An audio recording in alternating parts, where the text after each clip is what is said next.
Good afternoon, no, it's evening. Good evening, everybody. I hope all is well. Listen, it's been a long day. I'm super excited to be on with you this evening. I want you to take some time and just share this broadcast out. I am streaming from the Coaching Seat business page on Facebook. I'm streaming from our private coaches booklet and I'm a booklet, our private coaches group. This is an interesting evening, and also YouTube and LinkedIn. So again, hello, everybody.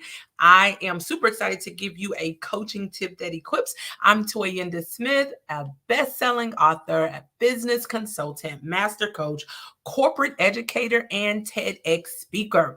I'm also the principal of the Coaching Seat LLC, and that's a learning and development firm in place to improve both the employee experience and also the organization's effectiveness. We also provide professionals with proven revenue generating methodologies to become certified coaches, speakers, and facilitators so that they can enter the industry very confidently, strategically help others, and gain financial freedom and flexibility along the way. I've also taught coaching skills in large higher education institutions, corporations, and statewide agencies. And I'm super proud about this. I've certified over 75 professionals to be coaches and facilitators and have taught more than 400 individuals to speak with confidence. So I'm having fun in this world. Hello, favorite evidence. God bless you. Hi, Coach Char Michelle. Blessings. And hello, Facebook user. I don't know who you are because I can't see your name. I'm super excited to be on, and this will not be a long broadcast, but we are getting ready to get into really the third part of a six-part series on building trust as a coach. And when we're able to build trust as a coach, we're able to strengthen our coaching posture. We're able to build our coaching leadership and also build relationships inside of the coaching relationship. So that means that coaching conversation and relationship turns into other reciprocal relationships that you can have. So I hope y'all are doing well tonight. Hello, Apostle Cynthia Carter. Thank you so much for joining this discussion. So I want to just open up and ask you all a question. What does it mean for you to build relationships? So this could be outside of a coaching relationship, but what does it mean for you to build relationships? Meaning, what do you gain for that? Hey, Minister Natalie, thank you so much for joining. Thank you for identifying yourself so that I knew who you are. Okay, so that's the question. I'm gonna just pause a little bit and give you an opportunity to answer that question. What does building trust in a relationship mean to you? Like, what are some of the benefits there? All right. So I'm going to pause. I'm going to put a couple comments in the chat as well as you all are adding comments in the chat.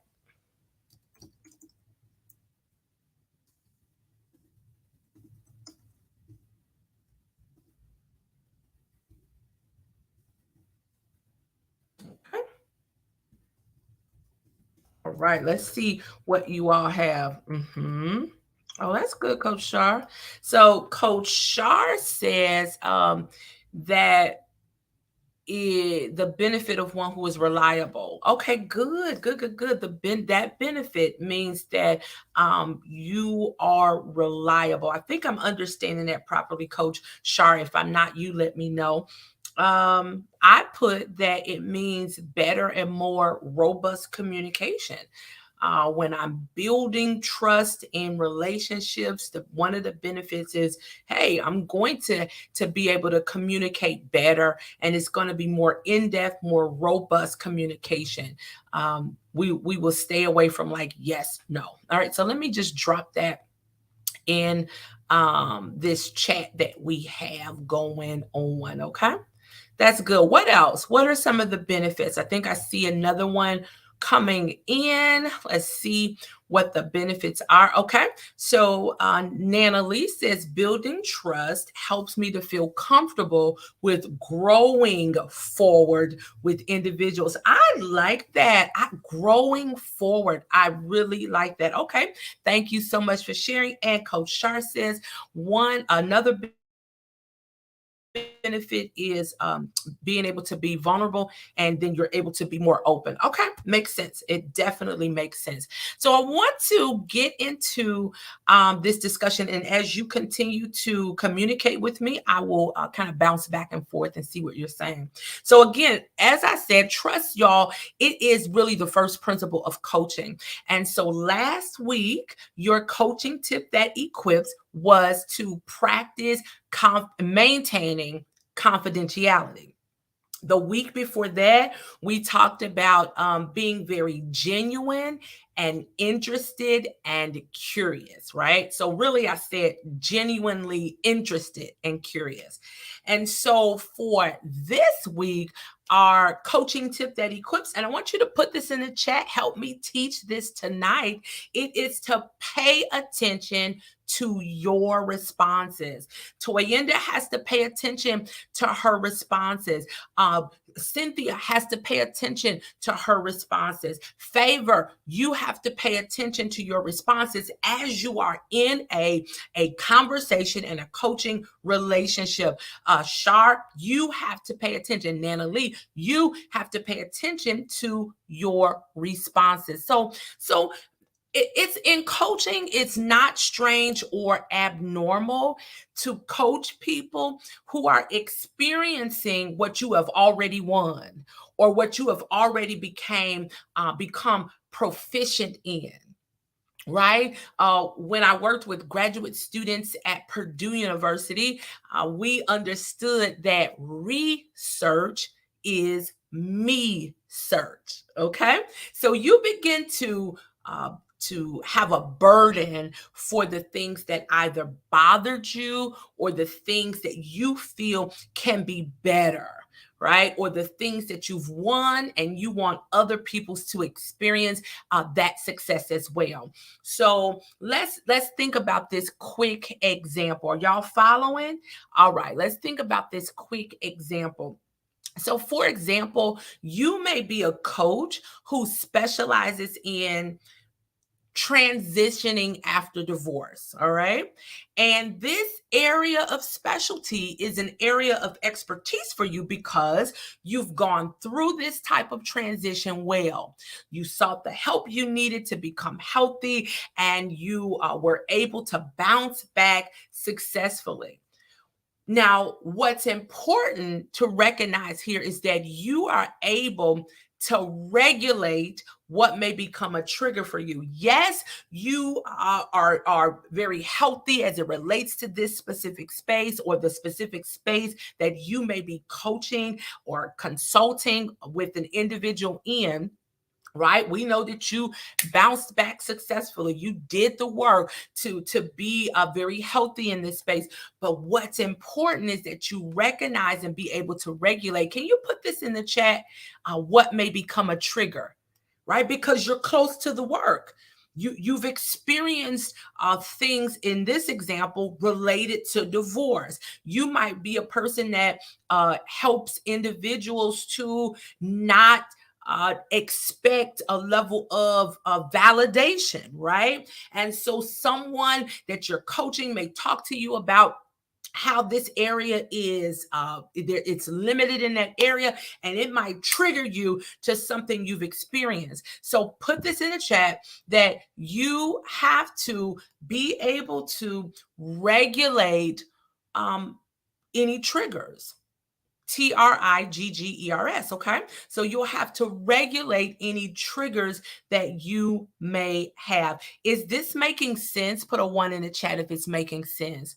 So when you begin to talk about triggers, because remember, what we're talking about is paying attention to your response. That's our coaching tip. Hey, pay attention to your response. But we're just going just a tiny bit deeper.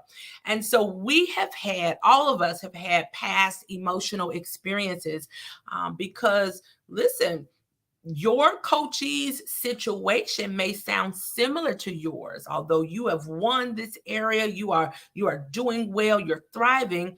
When they share their current situation, it could bring up emotions.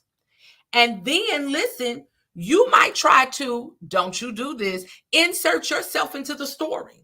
No, coach, no, I need you to stand down and I need you to stay out of their story and allow them to share. Hey, Coach Sandra, absolutely.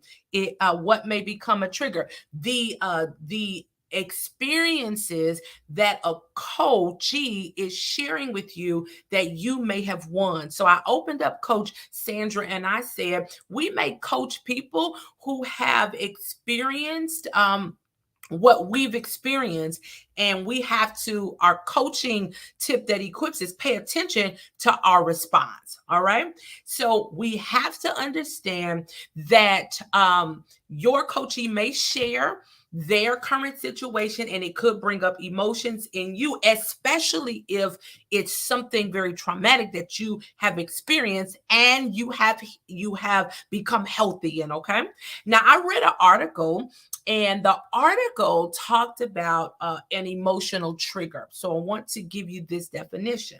So an emotional trigger is anything. Hello? Can you put anything in the chat, please? Put anything in the chat. It's anything, including memories, experiences, or events that spark an intense emotional reaction regardless of your current mood. I'm going to say that again. I'm going to read that again. Hello, Coach Yolanda. God bless you. Thank you so much for joining.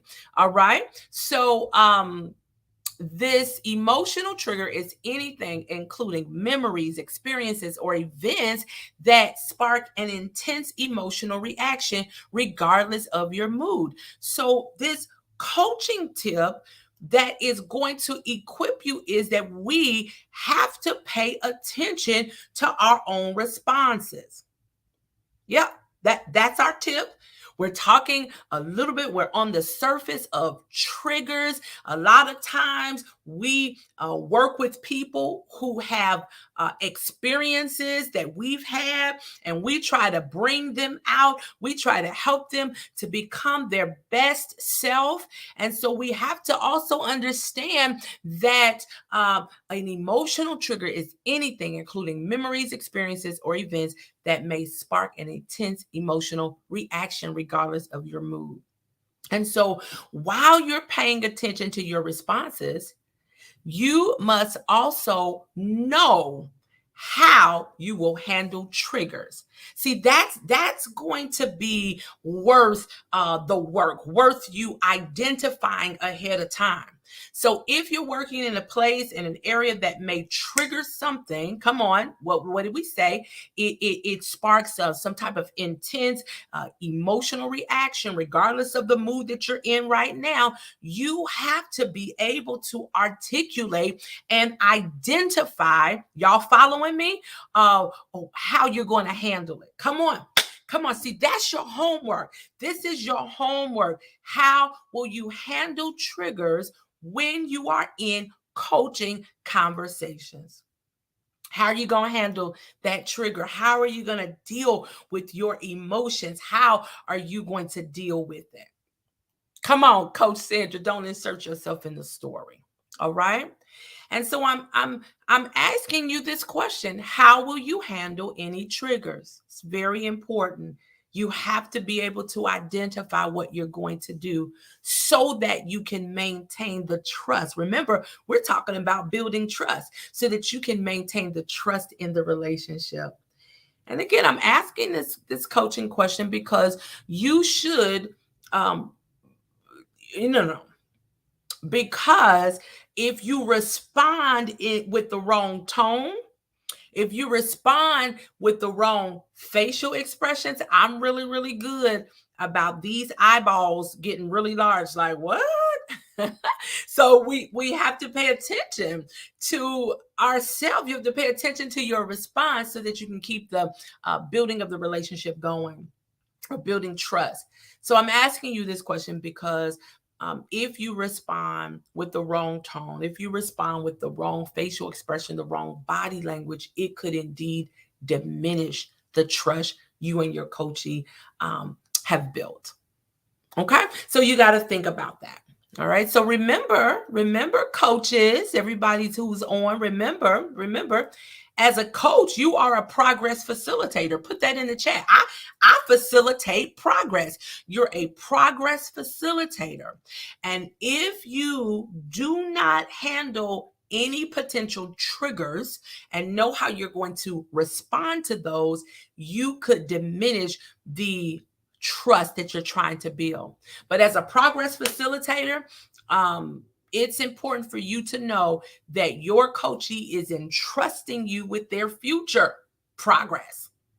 They're entrusting you with their future progress. If you're going to be a practitioner who is a progress facilitator, you are to facilitate the progress to help them get to the end game, to help them get to the end goal, to help them to improve performance, to help them to meet their goals, to help them to solve problems. You have to understand that they're entrusting you. They're entrusting their future progress to you. Let me pause and see what's going on in the chat. Coach Shar says, decide before you have to decide how to deal with it. I love it. Coach Shar says, I'm working on the facials. Yes, outside of the coaching space mainly. Lord help. I love it. I facilitate progress. Absolutely, Coach Shar. We are those who facilitate progress. And especially if you are a part of the Champion Influence family, you already know how we operate. Can I be urban for a minute? How we get down. You know how we operate. You know how we progress. Coach Sandra says, I normally get quiet and I recenter myself and remind myself that this is their journey and not mine. Coach Sandra, that is such a good technique. I love that. Coach Sandra is a coach. Put your title in. I know that she is a therapist, a mental health professional, and she's also a Champion Influence coach. So put your title down so that I can properly recognize you, please, Coach. All right. So Coach Yolanda, who has her own coaching academy, has said, recognize that you've been triggered. Recenter yourself, recognize where you are and what you're doing. Remember, you are in service, not being served. Say a silent prayer, breathe deeply. I love it.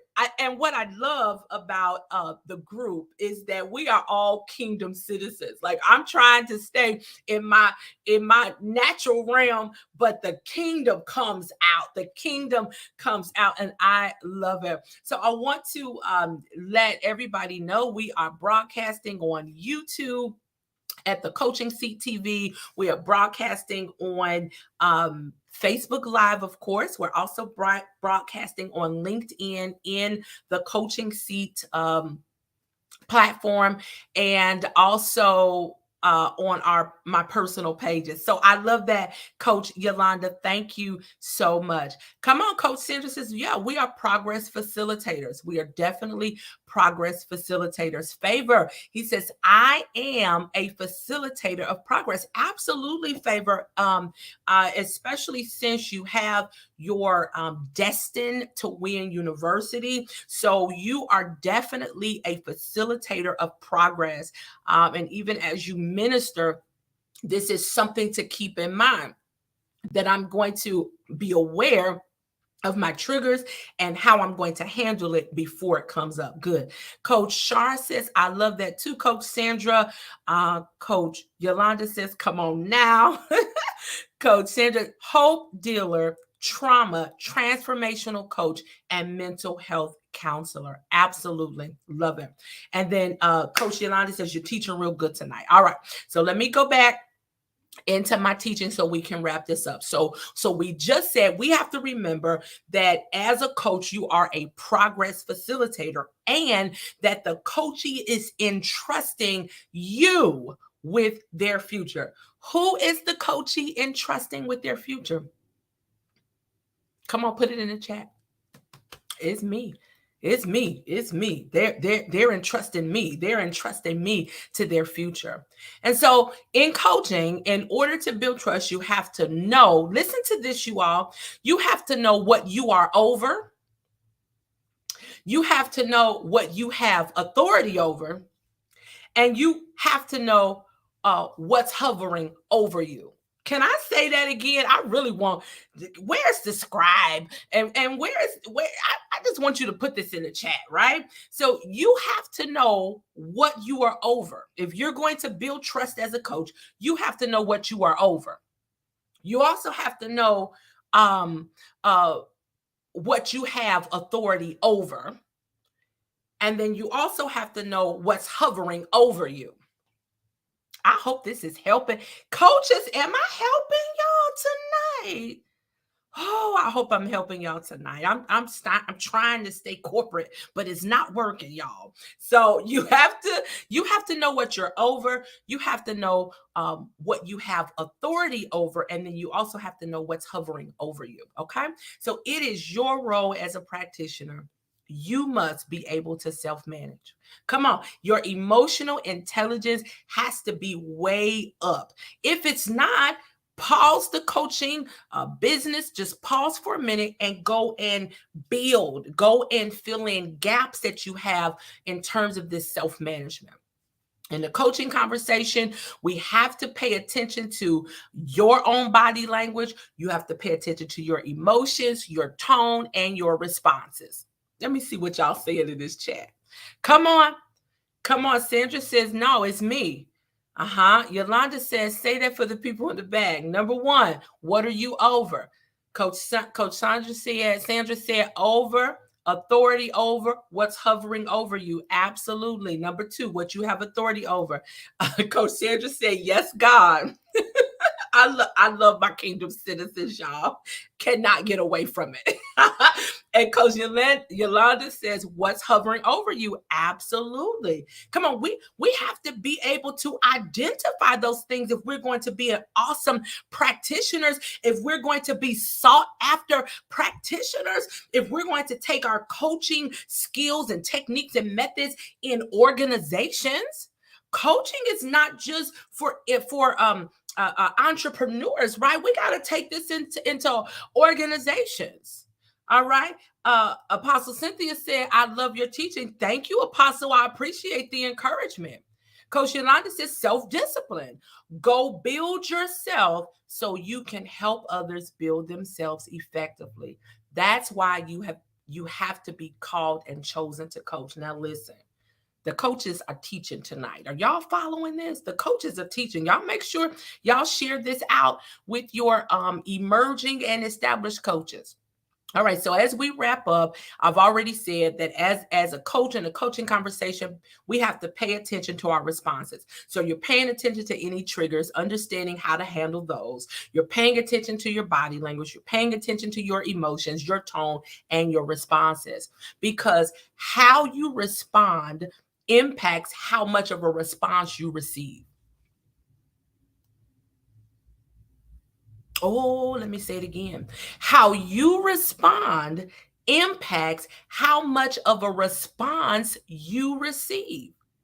You might be in your coaching conversation, and because you have did something in your response system that didn't sit well with the coachee, they may not talk as much. They may not give you descriptive responses. They may not be robust in the conversation. They may shrink back. They may shut down. They may be silent. You don't want your coachees shrinking back, being silent, shutting down. No, so we have to watch it. We have to watch what we're doing. We have to pay attention to what we're doing. So I'm Coach Toyinda.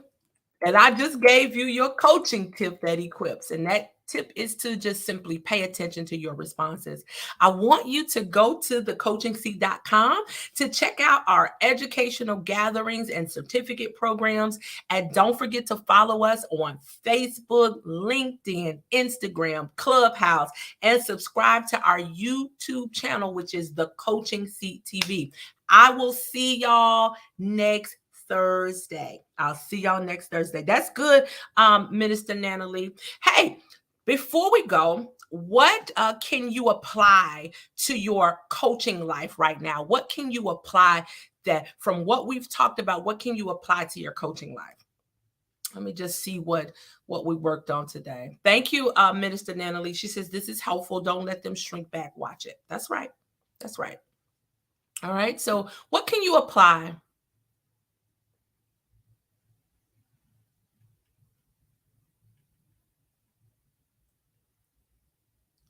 I know that I'm going to apply. I'm going to put mine in the chat.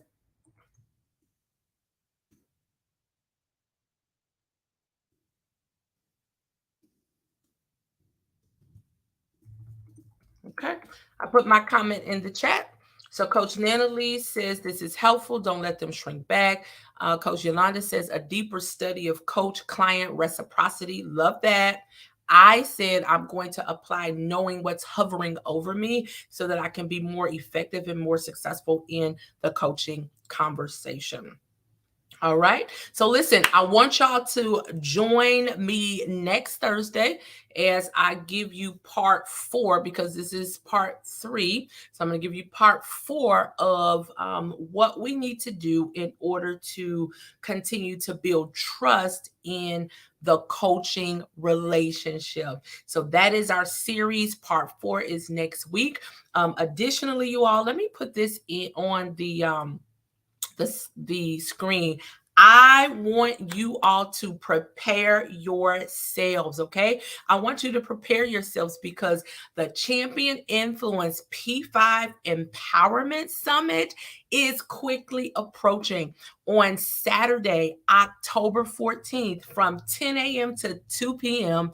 We are hosting a half-day gathering of entrepreneurs, leaders, and collegians designed to expand and influence the P5 areas. Now, several people have said, Toy, what is P5? What is this P5 summit? Well, it's a place where we're going to influence. And when we influence something, as a result of that, positive things, winning effects happen. So we're going to influence your potential. All right. So we're going to grow it, enhance it, increase it. We're going to influence your purpose. We're also going to influence your personal growth, your power, and your progress. So all of our speakers are all champion influence coaches.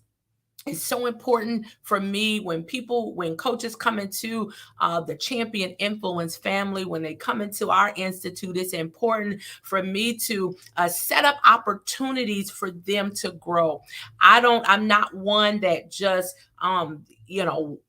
yes, I want the investment, but I'm not one that just sits in the investment. I really want to see all of our coaches. And by the way, we are celebrating 5 years of credentialing facilitators and coaches.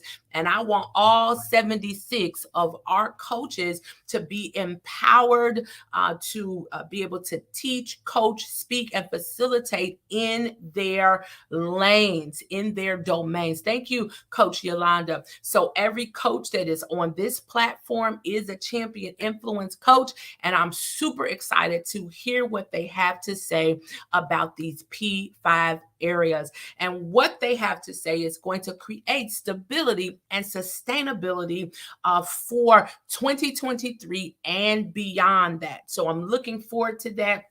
In every single area of my life, I want my life to be influenced. So you all join us on Saturday, October 14th. We'll be in the Charlotte Belmont area. So right down the street from the airport. If you're flying in, you can go to thecoachingseat.com. I'm going to put that in here.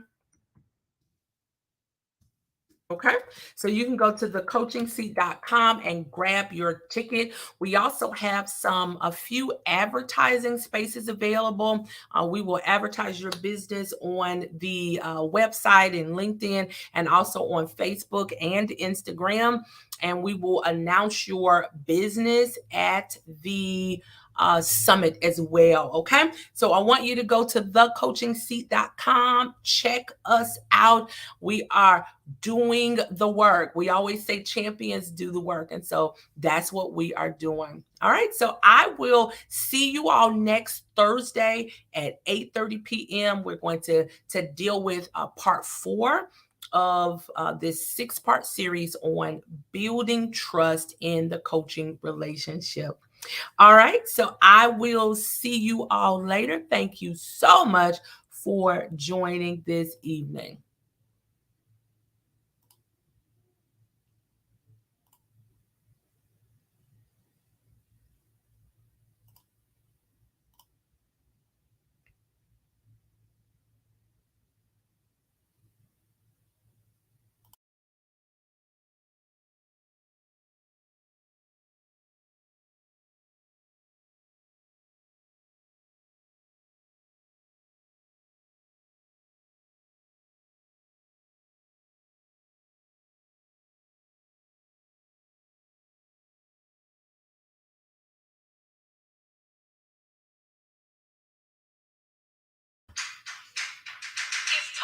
If you want to be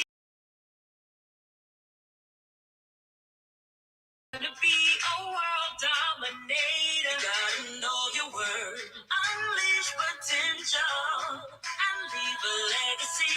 Whatever you want, whatever you need, you can find within the coaching seat. You wanna be a champion, you gotta do the work. If you wanna be a world dominator, you gotta know